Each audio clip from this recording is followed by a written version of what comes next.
Good evening. It's Sunday, October 18th, and I'm finally getting around to doing some work with the clay.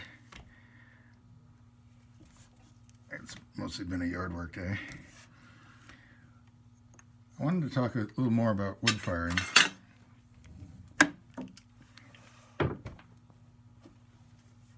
It's a lot of trouble. And you takes a lot of wood, a lot of effort to split the wood.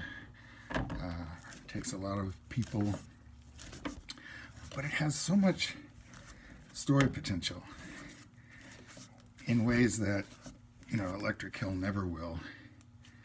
And it's also a great way to really study the physics of what's going on. So electric kiln, the elements heat up, and it's sort of a pure heat. It doesn't affect the amount of oxygen in the air in the chamber. It's just heat and time. With wood, you get ash, you get the fluctuation as it gets hotter and then a little cooler. Okay, the heat is never solid. There are hot spots in the kiln. It's like a rushing river of heat. The ash melts or it doesn't. There's a reduction or there's not. And then, of course, there's the people. So, for instance, there was a firing at Flagstaff as part of the International Wood Fire Conference there in 2006. And some of us came early, and they have 7 different kilns, so we got to fire a lot of different kilns. And I remember one shift, I forget if it was 10 to 2 or midnight to 4. But I'm there with a fabulous woman from Edmonton and 2 college students who are drunk.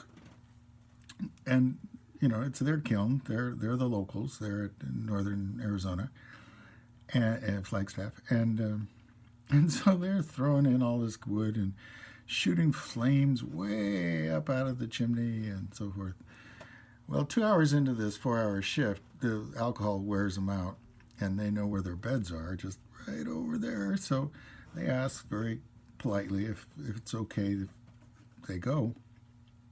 And KJ and I go, yeah, sure, yeah, that's fine. I think we got it worked out.